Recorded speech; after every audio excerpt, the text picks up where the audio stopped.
Oremos. Dios nuestro y Padre Celestial, qué privilegio tan grande encontrarnos en tu presencia, con el único objetivo de escuchar tu voz hablándonos a través del estudio de tu santa palabra. Pedimos, Padre, la compañía de tu Espíritu Santo. Danos, Señor, claridad de pensamiento. Te ruego especialmente que quites cualquier idea preconcebida de nuestra mente, para que podamos comprender la palabra como tú la diste. Y te damos gracias de antemano por escuchar nuestra oración, porque te lo pedimos en el precioso nombre de tu Hijo, Cristo Jesús. Amén. En nuestro tema de hoy vamos a estudiar una doctrina sobre la cual está muy confundido el mundo cristiano. Vamos a hablar sobre la doctrina bíblica del infierno. Muchas iglesias hoy en día creen que el infierno es un lugar a donde van personas impías en el momento de la muerte. Y creen que cuando Cristo venga por segunda vez y cuando venga después de los 1000 años de Apocalipsis, va a echar a los impíos y a Satanás y a sus ángeles en las llamas del fuego para que se quemen eternamente allí, de tal manera que nunca el fuego se va a apagar. Ahora, nosotros queremos ver qué tiene que decir la Biblia en cuanto al infierno. No nos interesan las tradiciones cristianas, no nos interesan las enseñanzas de los hombres. Queremos estudiar exactamente qué enseña la Santa Palabra de Dios.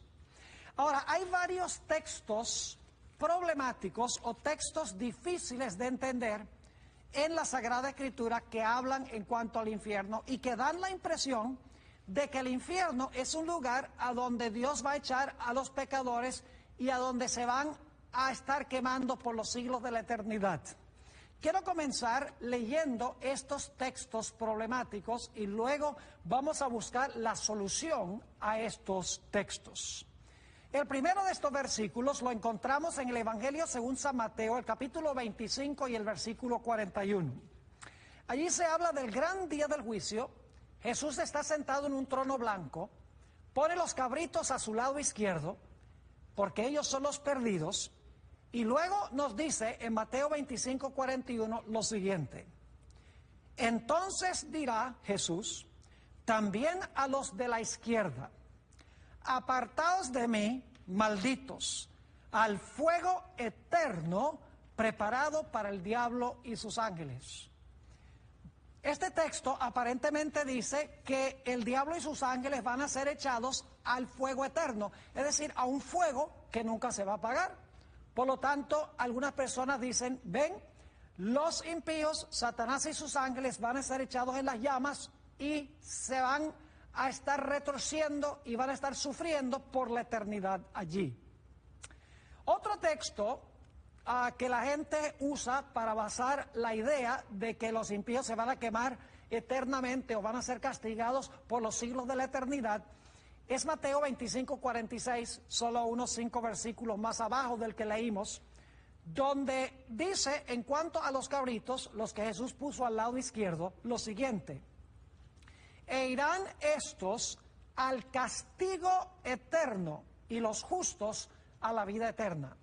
Así que aquí dice que los impíos van a ir al castigo eterno. Da la impresión de que ellos van a ser castigados por la eternidad, castigados y castigados y castigados, porque dice, irán al castigo eterno.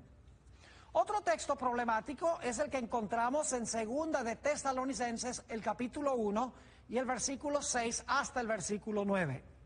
Dice allí el apóstol San Pablo: porque es justo delante de Dios pagar con tribulación a los que os atribulan, y a vosotros que sois atribulados, daros reposo con nosotros, cuando se manifieste el Señor Jesús desde el cielo, con los ángeles de su poder, en llama de fuego. Ahora escuchen, en llama de fuego, para dar retribución a los que no conocieron a Dios, ni obedecen al Evangelio de nuestro Señor Jesucristo, los cuales sufrirán pena de eterna perdición, excluidos de la presencia del Señor y de la gloria de su poder.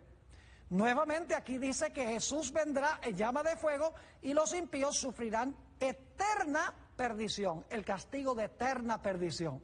Nuevamente la idea de que los impíos van a perderse por la eternidad.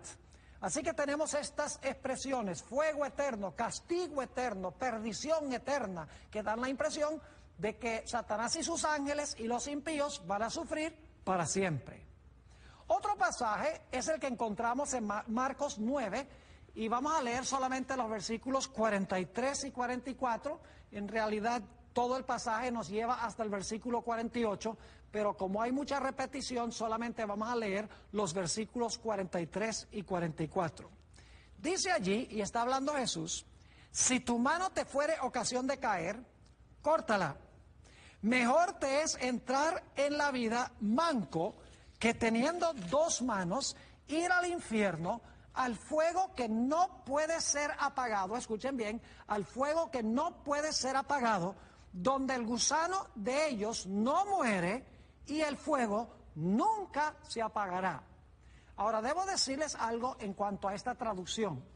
A veces tenemos problemas en la interpretación de la Biblia porque no se traduce correctamente un versículo. Aquí en el idioma griego les puedo asegurar, y pueden buscar un Nuevo Testamento interlinear y corroborar lo que yo estoy diciendo, la palabra nunca no aparece en ninguna parte del texto. El texto sencillamente dice que serán echados al fuego que no puede ser apagado, donde el gusano de ellos no muere y el fuego no se apaga. No dice que el fuego nunca se apaga, si la palabra nunca no está allí, sencillamente dice donde el fuego no se apaga. Sin embargo, da la impresión de que el fuego va a arder para siempre, porque dice aquí que el fuego no puede ser apagado, no se apaga y el gusano no muere. Ahora, el texto más problemático que tenemos que tratar es el que se encuentra en Apocalipsis 20 y el versículo 10. Aquí está hablando del castigo primordialmente de Satanás. Y dice, y el diablo que los engañaba fue lanzado en el lago de fuego y azufre, donde estaban la bestia y el falso profeta. Y dice, y serán atormentados día y noche por los siglos de los siglos. Así que aquí da la impresión de que Satanás va a sufrir por siglos y siglos. La versión del 60 no traduce para siempre, pero sí dice por los siglos de los siglos. Es decir, da la impresión de que Satanás y sus ángeles van a estar en el fuego por siglos y siglos. Ahora, necesitamos nosotros entonces mirar cuál es el significado en realidad de estas expresiones: fuego eterno, castigo eterno, perdición eterna, fuego que no puede ser apagado, gusano que no muere, y finalmente tormento día y noche por los siglos de los siglos.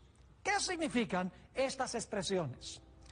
En realidad lo que queremos hacer primero es discutir el asunto de lo que significa el fuego eterno según la Sagrada Escritura. Y para entender esto necesitamos ir a Génesis 19 y voy a leer los versículos 24, 25 y luego el versículo 28. Note lo que dice en Génesis 19, 24, hablando de la destrucción de Sodoma y Gomorra. Entonces Jehová hizo llover sobre Sodoma y sobre Gomorra azufre y fuego de parte de Jehová desde los cielos. Quiero que noten los detalles. Fuego y azufre que dice vino de parte de Jehová desde los cielos. Y dice, y destruyó las ciudades y toda aquella llanura con todos los moradores de aquellas ciudades y el fruto de la tierra. Y luego saltamos al versículo 28, dice, y miró Abraham hacia Sodoma y Gomorra y hacia toda la tierra de aquella llanura miró. Y he aquí que el humo subía de la tierra como el humo de un horno. Así que noten, fuego y azufre que caen desde Dios en el cielo, sobre las ciudades cae este fuego y este azufre, se consumen y dice que el fuego o el humo de las ciudades asciende. Ahora, es interesante notar la clase de fuego que destruyó a Sodoma y a Gomorra.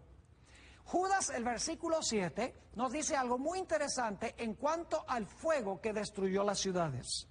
Dice allí, en Judas 7, es un libro que tiene solo un capítulo, como Sodoma y Gomorra y las ciudades vecinas, las cuales de la misma manera que aquellos, habiendo fornicado e ido en pos de vicios contra la naturaleza, fueron puestas por ejemplo, sufriendo el castigo del fuego eterno. Noten que nos dice aquí que las ciudades de Sodoma y Gomorra sufrieron el castigo del fuego eterno. Es decir, el fuego que destruyó a Sodoma y Gomorra fue fuego eterno, según dice aquí. Pero yo quiero que ustedes noten que Sodoma y Gomorra se apagaron. Entonces, ¿cómo es que el fuego fue eterno? Noten lo que dice Segunda de Pedro, el capítulo 2 y el versículo 6. Segunda de Pedro 2:6 dice, hablando de Dios, y si condenó por destrucción a las ciudades de Sodoma y Gomorra, reduciéndolas a ceniza y poniéndolas de ejemplo a los que habían de vivir impíamente. Noten que nos dice aquí que las ciudades de Sodoma y Gomorra fueron reducidas a cenizas. Ahora yo pregunto, ¿puede usted quemar cenizas? ¿Puede consumir cenizas? Claro que no. Las cenizas son el fruto de todo lo que puede ser consumido. Es decir, cuando hay cenizas ya no hay nada más que consumir. Y lo que está consumiendo el fuego se apaga. Es decir, que las ciudades fueron destruidas con fuego eterno, pero se apagaron. Entonces, ¿cómo entendemos que el fuego era eterno y sin embargo las ciudades se apagaron y dejaron de quemarse? Necesitamos entender lo que la Biblia quiere decir por fuego eterno. Para entender esto necesitamos ir a Deuteronomio 4 y el versículo 23 y 24. Deuteronomio 4, 23 y 24, Dios está diciéndole a Israel que no practiquen la idolatría. Y dice así, guardaos, no os olvidéis del pacto de Jehová vuestro Dios, que Él estableció con vosotros, y no os hagáis escultura o imagen de ninguna cosa que Jehová tu Dios te ha prohibido, porque Jehová tu Dios es fuego consumidor, Dios celoso. Noten que este texto nos dice que Dios es el fuego consumidor. La última parte del versículo dice, no practiques idolatría porque Jehová tu Dios es fuego consumidor. Es decir, Jehová es el fuego. Esta idea es corroborada por el Nuevo Testamento. Hebreos el capítulo 12 y los versículos 28 y 29 nos dicen lo siguiente en cuanto al fuego eterno, en cuanto a Dios como el fuego. Declara, así que, recibiendo nosotros un reino inconmovible, tengamos gratitud y mediante ella sirvamos a Dios, agradándole con temor y reverencia, porque nuestro Dios es fuego consumidor. Noten nuevamente que el fuego consumidor es Dios. Y alguno dice, pastor, entonces usted está diciendo que Dios es un montón de llamas de fuego. Claro que no. El fuego consumidor en realidad representa algo en cuanto a Dios. Noten lo que dice en Éxodo 24 y el versículo 15 al 17. Éxodo 24, 15 al 17. Vamos a ver en qué sentido Dios es fuego consumidor. Dice allí, en cuanto a Moisés, quien subió a la cima de la montaña, entonces Moisés subió al monte, y una nube cubrió el monte. Y ahora escuchen bien, y la gloria de Jehová reposó sobre el monte Sinaí, y la nube lo cubrió por 6 días. Y al 7º día llamó Moisés de en medio de la nube. Y ahora escuchen bien. Y la apariencia de la gloria de Jehová, fíjense, la apariencia de la gloria de Jehová era como un fuego abrasador en la cumbre del monte a los ojos de los hijos de Israel.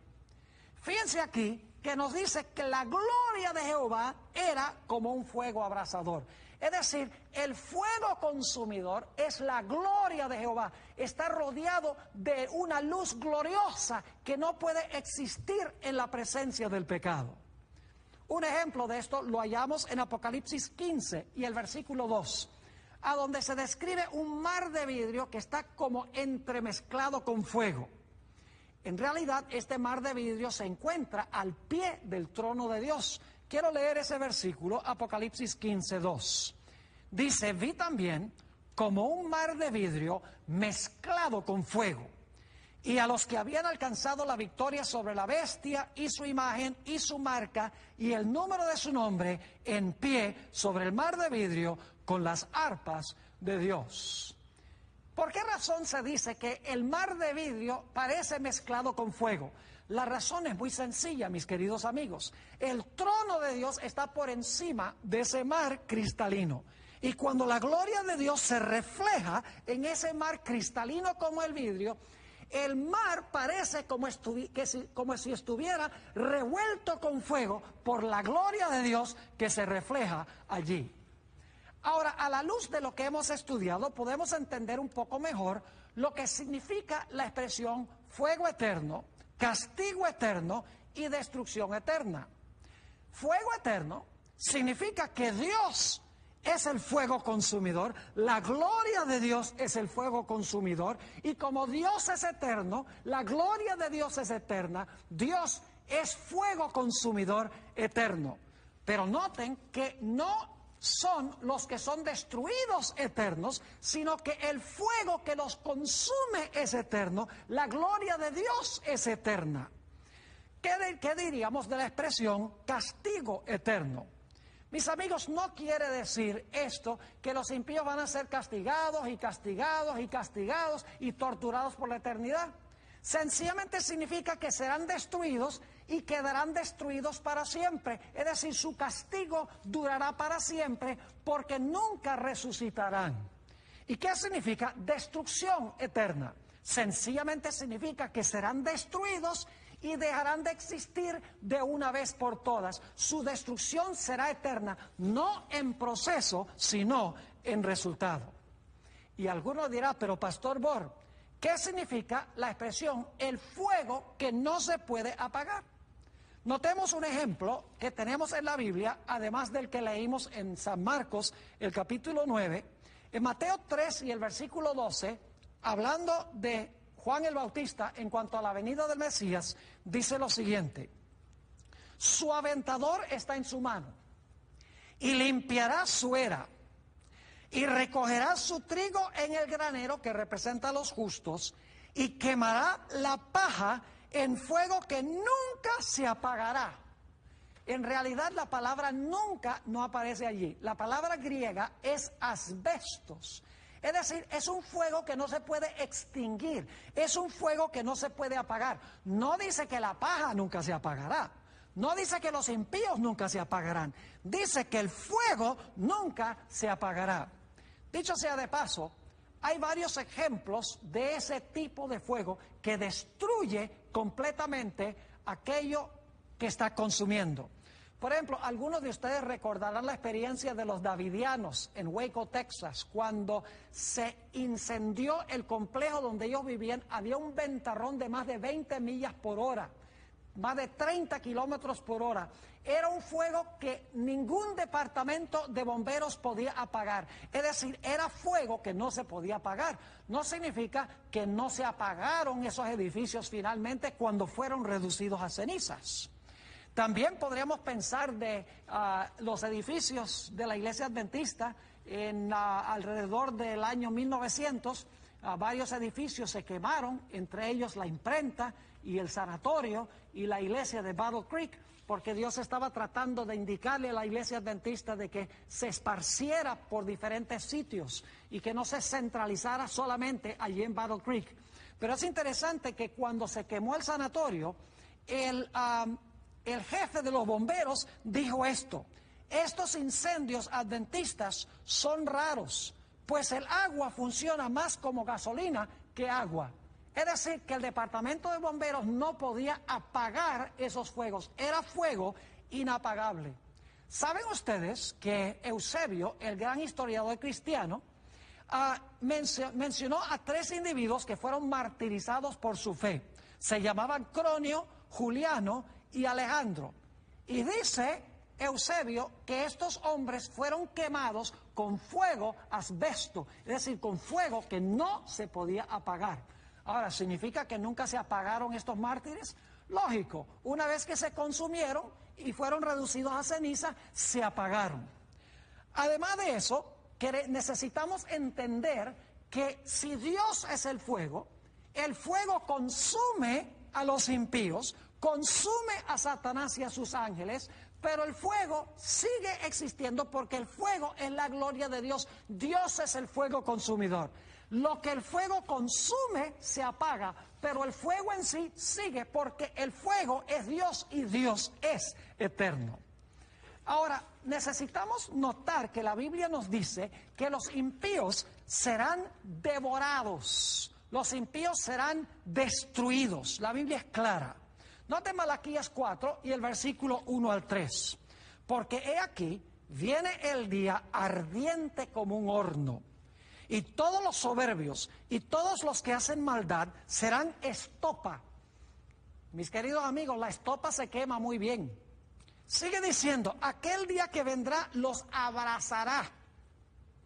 Ha dicho Jehová de los ejércitos, y no les dejará, fíjense, no les dejará ni raíz ni rama. La raíz es Satanás y las ramas son sus seguidores. Como Jesús dijo, yo soy la vid, vosotros los pámpanos. Jesús es la vid, los pámpanos son sus seguidores. Sigue diciendo, mas a vosotros, los que teméis mi nombre, nacerá el sol de justicia y en sus alas traerá salvación. Y saldréis y saltaréis como becerros de la manada.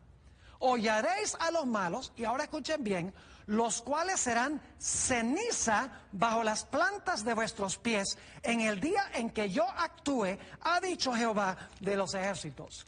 Fíjense que cuando llega ese día ardiente como un horno, que va a abrazar a los impíos, que no va a dejar ni raíz ni rama, la Biblia nos dice que los impíos finalmente serán cenizas bajo los pies del pueblo de Dios.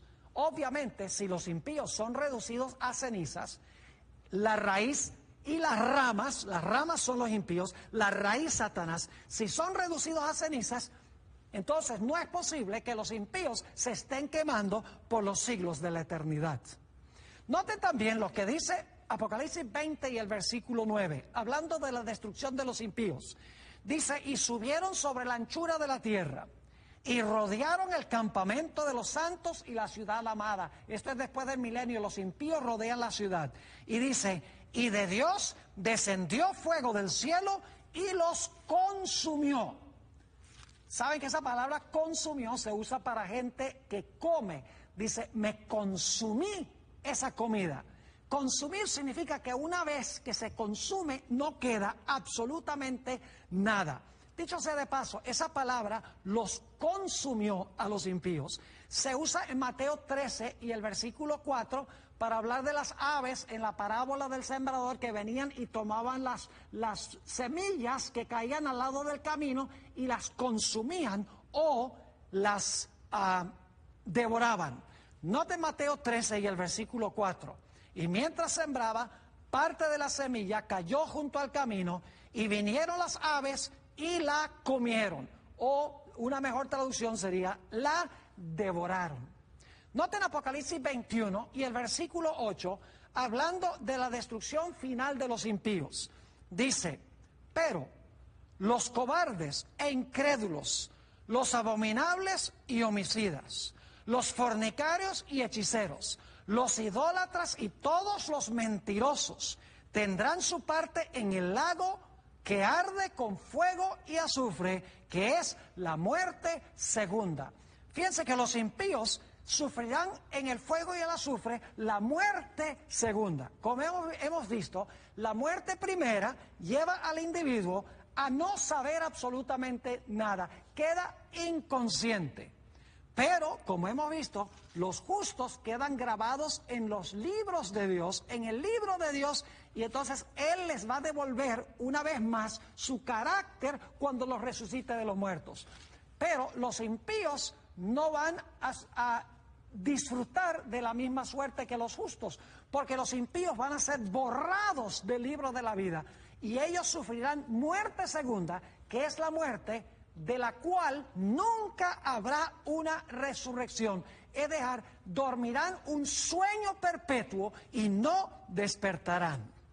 Ahora, una cosa muy sorpresiva, cada vez que leo este texto la gente se sorprende, es que los que van a vivir en medio de las llamas del fuego eterno no son los impíos sino los justos. Y alguno dice, pero pastor, ¿cómo es que usted dice que son los justos los que van a vivir en medio del fuego eterno? Sencillamente porque la Biblia lo explica así. Los impíos no pueden vivir en la presencia de un Dios santo por la eternidad.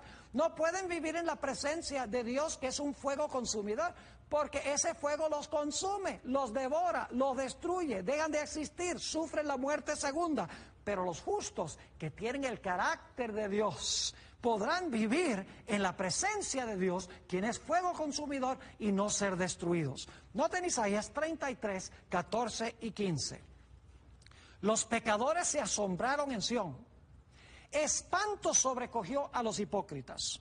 Y luego se hace la pregunta, ¿quién de nosotros morará con el fuego consumidor? ¿Quién de nosotros habitará con las llamas eternas? Fíjense la pregunta, ¿quién va a habitar con las llamas eternas? ¿Quién va a morar con el fuego consumidor? Escuche la respuesta. El que camina en justicia y habla lo recto, el que aborrece la ganancia de violencias, el que sacude sus manos para no recibir cohecho, el que tapa sus oídos para no oír propuestas sanguinarias, el que cierra sus ojos para no ver cosa mala. ¿Se fijaron que son los justos los que van a vivir con el fuego consumidor y habitar con las llamas eternas?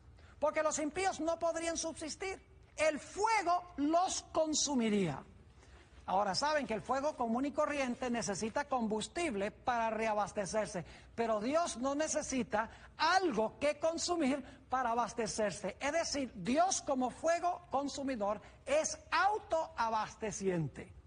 Ahora necesitamos hacernos la pregunta, ¿por cuánto tiempo sufrirán los impíos? ¿Por cuánto tiempo sufrirá Satanás junto con sus ángeles?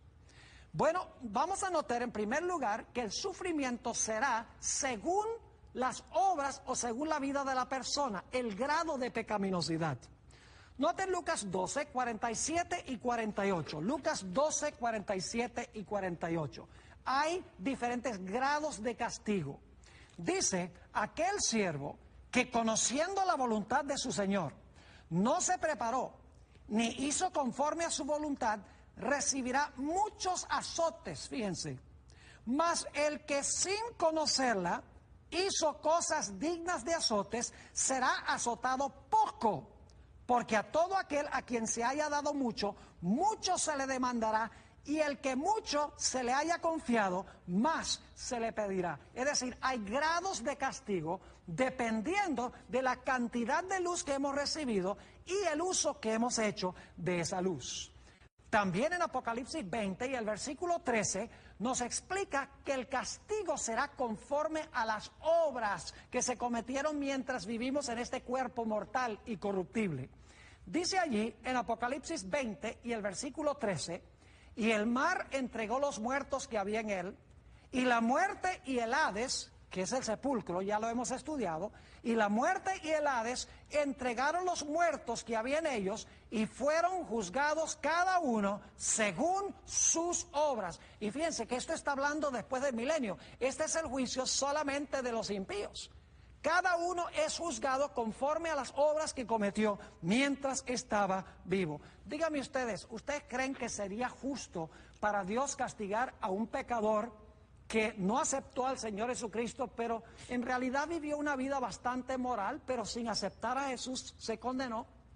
y pensamos de otro individuo como Adolfo Hitler, que mató a 6 millones de judíos, ¿creen ustedes que sería justo que Dios condenara a ambos a quemarse eternamente en las llamas del infierno? Eso sería como un juez castigar un asesinato y castigar una violación de una ley de tránsito con la silla eléctrica. Es decir, hay diferentes grados de pecaminosidad que lleva a diferentes grados de castigo. No todos los impíos van a sufrir, en otras palabras, por igual. Y Satanás y sus ángeles van a sufrir más que cualquiera. Ahora, un texto que a los adventistas les gusta mucho leer es Isaías 66, 22 y 23, a donde se habla de la observancia del sábado en el cielo y en la tierra nueva. Dice allí, porque como los cielos nuevos y la nueva tierra que yo hago permanecerán delante de mí, dice Jehová, así permanecerá vuestra descendencia y vuestro nombre. Y de mes en mes, y de día de reposo en día de reposo, vendrán todos a adorar delante de mí, dijo Jehová. Es decir, esto está diciendo que de mes en mes vamos a ir a comer del árbol de la vida y de sábado en sábado vamos a ir a adorar a Dios para conmemorar la nueva creación de los cielos y de la tierra. Pero ahora escuchen bien, muchas veces los adventistas paramos en el versículo 23 y no continuamos con el versículo 24, porque el versículo 24 aparentemente es problemático. Quiero leerlo. Dice, y saldrán. La palabra y conecta con los versículos anteriores. Dice, y saldrán los que están en la ciudad, es decir, y verán los cadáveres de los hombres que se rebelaron contra mí.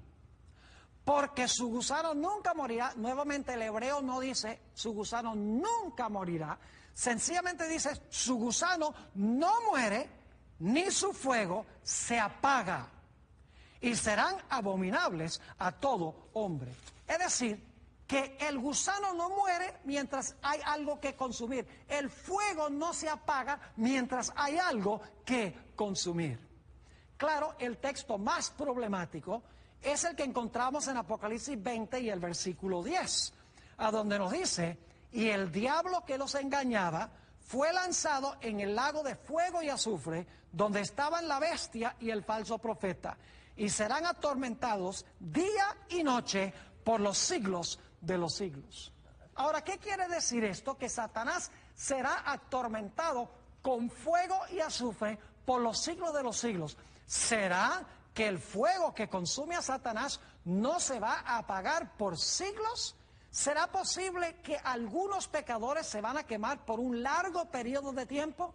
Mis queridos amigos, yo quiero decirles que la Biblia enseña que la gente se va a consumir de acuerdo a su grado de pecaminosidad. Pero escuchen bien, finalmente, no importa por cuánto tiempo tengan que consumirse, finalmente todos se van a apagar. Dios seguirá existiendo como fuego devorador o fuego consumidor, pero ellos se apagarán porque no habrá más nada que consumir. Pero cada uno sufrirá de acuerdo a sus obras. Esto es justicia, mis queridos amigos. No sería justo que todos sufrieran por igual, porque hay diferente grado de pecaminosidad. Cada uno es recompensado según sus obras, cada uno es castigado según sus obras. Y ustedes dicen, pero pastor, ¿cómo sabe usted que finalmente Satanás se va a apagar y que los impíos se van a apagar? Porque ahí dice, serán atormentados día y noche por los siglos de los siglos. ¿Cómo sabe usted que finalmente Satanás y los impíos se van a apagar, aunque se van a quemar por un largo periodo de tiempo? Note lo que dice Ezequiel 28 y el versículo 18 y 19. Está hablando aquí de Satanás. Y claro, Satanás originalmente se llamaba Lucifer, era un querubín cubridor. Dice en Ezequiel 28 y el versículo 18 y 19 en cuanto a Satanás: con la multitud de tus maldades y con la iniquidad de tus contrataciones profanaste tu santuario. Yo pues saqué fuego de en medio de ti, el cual te consumió. Fíjense la expresión, te consumió.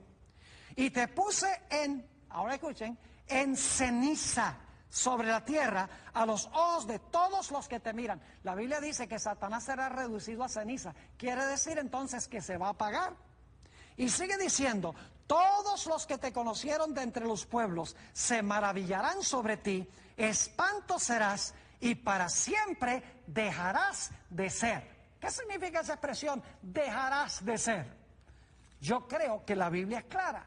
No va a existir más. Dejar de ser significa dejar de existir. Satanás será reducido a cenizas y dejará de existir aún después de sufrir un largo periodo de tiempo, como notaremos en unos momentos.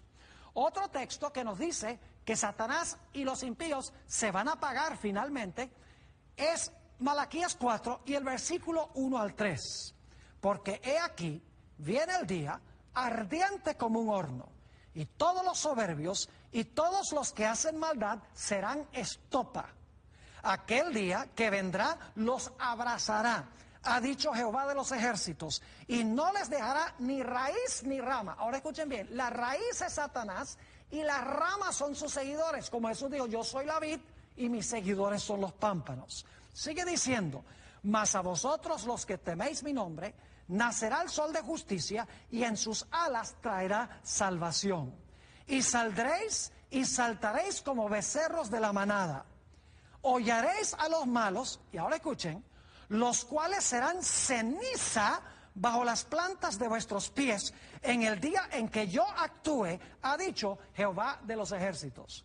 Fíjense que los impíos, las ramas, también serán reducidas a cenizas.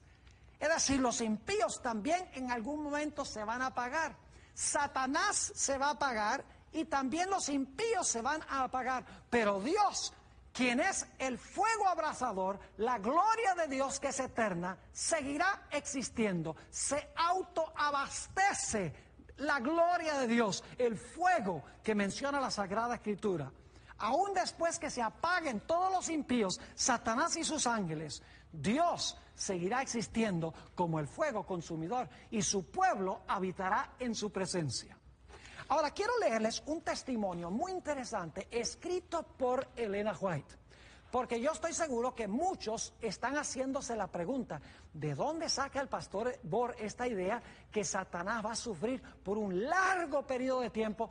Algunos pecadores van a sufrir también bastante largo tiempo y otros pecadores solamente van a quemarse un corto periodo de tiempo. ¿De dónde saca el pastor Bohr eso? Lo primero que quiero hacer es leer un par de citas de una autora que se llama Elena White y luego vamos a ir a la Biblia para ver cuál es la base de lo que ella está diciendo. Esta señora escribió este mensaje muy temprano en su ministerio. Tuvo un ministerio de 70 años aproximadamente, pero esto lo escribió muy temprano en su ministerio. Se encuentra la cita en Primeros Escritos, páginas 290 y 291. Dice, después vi tronos, porque ella está recibiendo una visión. Después vi tronos, en los cuales estaban sentados Jesús y los redimidos. Estos son los tronos que menciona Apocalipsis 24, donde se le da la facultad de juzgar a los que fueron degollados por la palabra de Dios y el testimonio de Jesucristo, y que no habían adorado a la bestia ni a su imagen. Ya estudiamos ese pasaje. Así que dice, después vi tronos en los cuales estaban sentados Jesús y los redimidos. Los santos reinaban como reyes y sacerdotes de Dios. Eso está en Apocalipsis 24. En unión con los suyos, juzgaba Cristo a los impíos muertos, comparando sus acciones con el libro del estatuto, la palabra de Dios, y fallando cada caso según lo hecho con el cuerpo. Eso se basa en lo que dice el apóstol San Pablo. Dice, ¿no sabéis que nosotros hemos de juzgar al mundo? Primera de Corintios 6 y el versículo 2. Luego sigue diciendo ella, después sentenciaban a los impíos al castigo que debían sufrir de acuerdo a sus obras. Fíjense que Jesús, en unión con los justos, examina las obras, dictan la sentencia que se debe ejecutar y entonces dice que esta sentencia quedaba escrita frente a sus nombres en el libro de la muerte. Y luego habla de Satanás y dice, también Satanás y sus ángeles fueron juzgados por Jesús y los santos. Y saben que eso no es una idea novedosa, porque el apóstol Pablo dice en 1 Corintios 6 y el versículo 3, ¿no sabéis que hemos de juzgar a los ángeles? No pueden ser ángeles buenos, porque ellos no necesitan juicio. Tiene que ser los ángeles impíos que van a ser juzgados por los santos o por los salvos. Así que dice, también Satanás y sus ángeles fueron juzgados por Jesús y los santos. Y ahora viene una oración clave. El castigo de Satanás había de ser mucho más terrible. Dicho sea de paso, Elena White escribió en inglés, esta es una traducción al español. En realidad, una mejor traducción sería, no como dice aquí en la traducción, que el castigo de Satanás había de ser mucho más terrible. En inglés la palabra es greater. Una mejor traducción sería que su castigo iba a ser mucho mayor. Y no mayor en intensidad de castigo, sino en longitud de castigo. Ya lo vamos a ver. El castigo de Satanás había de ser mucho más terrible o mucho mayor que el de aquellos a quienes engañó. Su sufrimiento había de ser incomparablemente mayor. Es decir, el castigo de Satanás iba a ser tan grande en términos de longitud que ni siquiera se iba a comparar al castigo de los impíos. Sigue diciendo la autora, su sufrimiento iba a ser tanto mayor que el de ellos que no se admite comparación. Y luego dice, después de perecer todos los que fueron engañados por él, Satanás iba a continuar viviendo para sufrir mucho más tiempo. Es decir, el castigo es mayor en términos temporales, no en términos de agonía de castigo, aunque posiblemente eso también esté incluido. Así que dice, después de perecer todos los que fueron engañados por él, es decir, los impíos, Satanás iba a continuar viviendo para sufrir mucho más tiempo. Y yo personalmente creo que podría ser siglos. Y eso es lo que la Biblia quiere decir cuando habla de los siglos será atormentado. La segunda cita la encontramos en Primeros Escritos, página 294 y 295. Dice allí la autora, Satanás se precipitó en medio de sus secuaces, esto es después del milenio, e intentó incitar a la multitud a la acción, es decir, trata de animarlos que ataquen la ciudad. Pero llovió sobre ellos fuego de Dios desde el cielo y consumió conjuntamente al magnate, al noble, al poderoso, al pobre y al miserable. Vi que unos quedaban, fíjense bien, vi que unos quedaban pronto aniquilados. Algunos impíos quedaban pronto aniquilados porque es conforme a sus obras. Mientras que otros sufrían por más tiempo. A cada cual se le castigaba según sus obras. Es justicia. A cada uno se le pagaba según sus obras que habían hecho con su cuerpo. Ahora, escuchen. Algunos tardaban muchos días en consumirse. Algunos impíos tardaban muchos días, dice aquí, en consumirse. Y aunque una parte de su cuerpo estaba ya consumida, el resto conservaba plena sensibilidad para el sufrimiento. Y luego dice esto. Dijo el ángel, el gusano de la vida no morirá, ni el fuego se apagará mientras haya una sola partícula que consumir. Y luego sigue diciendo, Satanás y sus ángeles sufrieron largo tiempo. ¿Cuánto sería largo tiempo? Yo creo siglos. Y usted dice, pastor, ¿cómo sabe eso? Ya vamos a ver la razón bíblica. Satanás y sus ángeles sufrieron largo tiempo. Sobre Satanás pesaba no solo el castigo de sus propios pecados, aquí viene la explicación, sobre Satanás pesaba no solo el castigo de sus propios pecados, sino también el de todas las de la hueste redimida que habían sido puestos sobre él. Es decir, Satanás finalmente sufre la retribución final, no solo por todas las fechorías que él ha hecho, sino por todos los pecados que cometieron los fieles, los salvos. Luego dice, además debía sufrir por la ruina de las almas a quien engañara. Después, dice ella, vi que Satanás y toda la hueste de los impíos estaban consumidos. y satisfecha la justicia de Dios. La cohorte angélica y los santos redimidos exclamaron en alta voz: amén. Dijo el ángel: Satanás es la raíz y los hijos son las ramas. Ya están consumidas raíz y ramas. Han muerto de una muerte eterna, nunca resucitarán y Dios tendrá un universo limpio. Fíjense qué interesante, Elena White está en perfecta armonía con la Biblia. Dice que hay diferente longitud de castigo dependiendo del grado de pecaminosidad que tuvo la persona. Satanás será el que más largo sufrirá junto con sus ángeles. Algunos impíos sufrirán también largo, otros serán consumidos en términos cortos. Todo tiene que ver con la justicia de Dios, pero Elena White, contrario a lo que enseñan muchos cristianos, enseñó que finalmente, aunque Satanás se va a consumir por un largo tiempo, y algunos impíos se van a consumir por muchos días, y otros van a ser consumidos por un periodo corto, últimamente todos se apagarán, y finalmente Dios tendrá un universo limpio. Ahora, ¿cuál es el fundamento bíblico para lo que dice Elena G. White? Escuchen bien. Hay que entender esto a la luz del santuario hebreo. En el santuario había un servicio diario. Y en ese servicio diario los pecados del pueblo de Israel eran colocados dentro del santuario por medio de la sangre del sacrificio.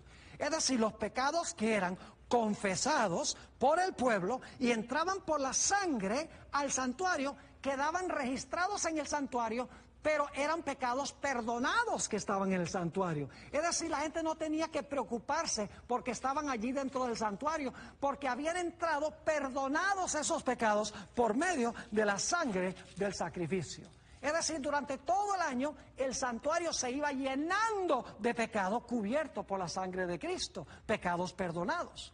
Pero una vez al año era necesario purificar el santuario de todos esos pecados que habían entrado durante el transcurso del año al santuario. Y ese se conocía como el gran día de la expiación. Y en el día de la expiación se escogían 2 machos de cabrío, uno para el Señor y otro para Azazel. Vamos a leer en cuanto a eso en Levítico 16 y el versículo 7. Dice: después tomará los 2 machos cabríos y los presentará delante de Jehová a la puerta del tabernáculo de reunión. Y lo interesante es que el macho cabrío para el Señor era sacrificado y todos los pecados eran purificados del santuario por la sangre de ese macho cabrío que era en honor al Señor o en honor a Jesús. Pero después que se había expiado el pecado, después que se había limpiado el santuario de los pecados, el sacerdote había traído sobre sí todos los pecados que habían entrado por la sangre al santuario. Ahora salía él a la puerta del tabernáculo del testimonio y hacía algo muy interesante. Levítico 16 y el versículo 20. Dice: cuando hubiere acabado el sumo sacerdote de expiar el santuario y el tabernáculo de reunión y el altar. Noten que aquí no se expía al pecador individual, sino que se expía el santuario, se limpia el santuario de los pecados que habían entrado durante el año. Dice: cuando hubiere acabado de expiar el santuario y el tabernáculo de reunión y el altar, hará traer el macho cabrío vivo. Y pondrá a Aarón sus 2 manos sobre la cabeza del macho cabrío vivo, y confesará sobre él todas las iniquidades de los hijos de Israel, todas sus rebeliones y todos sus pecados, poniéndolos así sobre la cabeza del macho cabrío. Y luego noten: y lo enviará al desierto por mano de un hombre destinado para esto. Y aquel macho cabrío llevará sobre sí las iniquidades de ellos a tierra inhabitada, y dejará ir al macho cabrío por el desierto. Este macho cabrío, Azazel, representa al demonio, representa a Satanás. Así lo entendían los judíos unánimemente. Lo interesante es que cuando el sumo sacerdote sacaba las iniquidades, los pecados y las inmundicias de Israel, cuando las sacaba del santuario por la sangre del primer macho cabrío que representaba a Jesús, luego se colocaban todas todas esas iniquidades, esos pecados y esas inmundicias sobre la cabeza de Azazel. Y luego Azazel era enviado al desierto, a un lugar que no estaba habitado.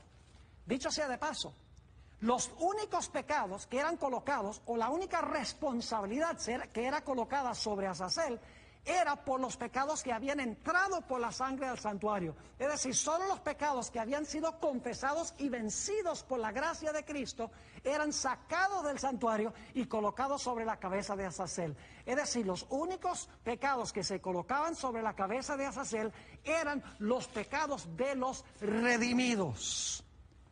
Y saben que los impíos, que no habían metido sus pecados al santuario, que no afligían sus almas en el día de expiación, ellos mismos sufrían su castigo por el pecado.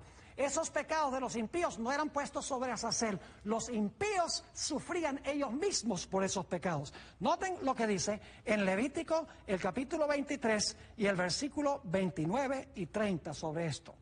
Dice, porque toda persona que no se afligiere en este mismo día será cortada de su pueblo.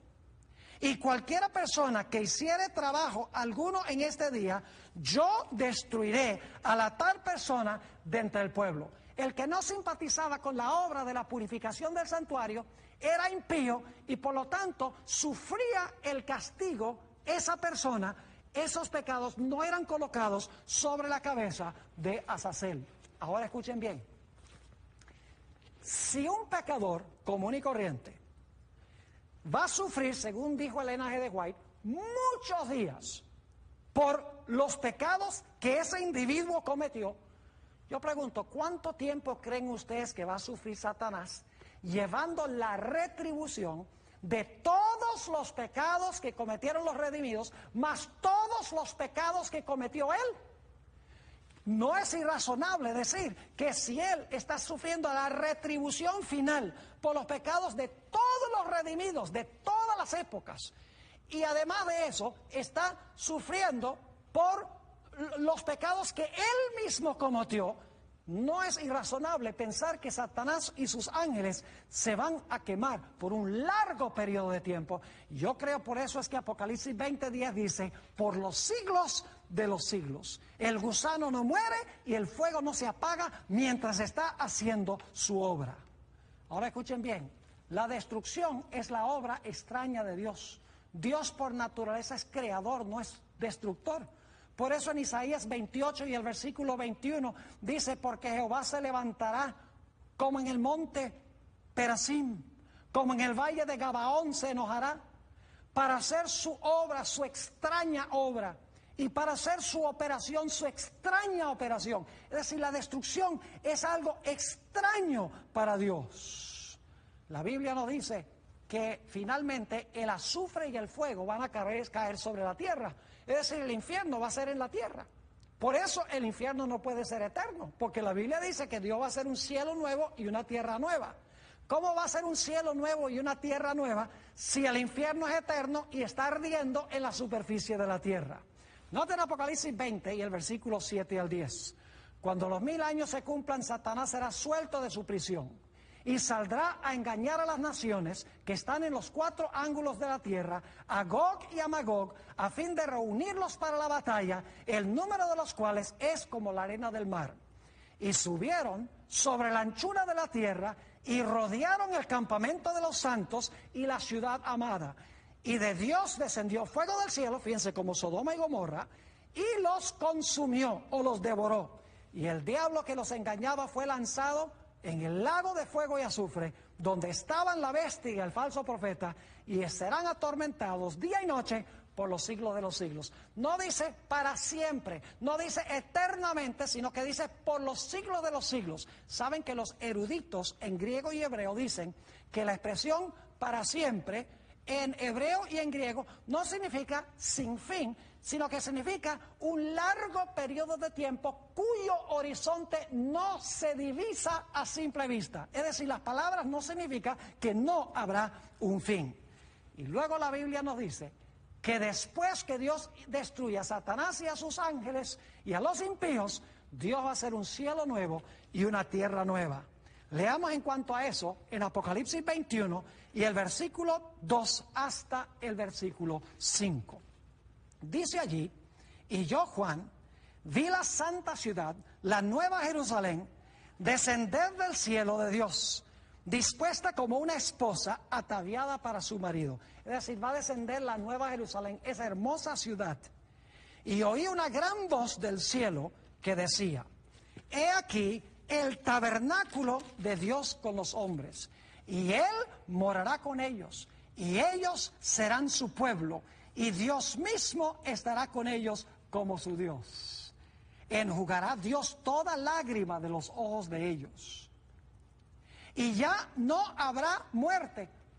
¿Cómo es que se puede decir que ya no habrá muerte si los impíos están por allá en un lugar quemándose y muriendo por los siglos de la eternidad? La Biblia dice: enjugará Dios toda lágrima de los ojos de ellos, y ya no habrá muerte, ni habrá más llanto, ni clamor, ni dolor. Fíjense, no van a estar gritando los impíos en un rincón donde se están quemando para siempre. Dice: porque las primeras cosas pasaron.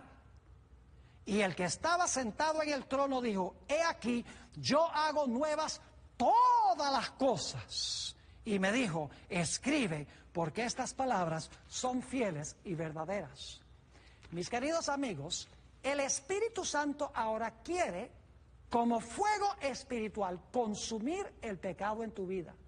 Quiere limpiar tu vida de la presencia del pecado, porque el Espíritu Santo es fuego consumidor para el pecado. Y si tú consientes, el Espíritu Santo consumirá el pecado. Pero escucha bien, si insistes en aferrarte a tu pecado, el pecado finalmente terminará destruyéndote, porque Dios no puede habitar en la presencia del pecado. Así que mi oración es que nosotros aceptemos en nuestra vida la obra del Espíritu Santo, que consuma el pecado en nuestra vida, de tal manera que podamos habitar para siempre en la presencia del fuego consumidor de un Dios santo.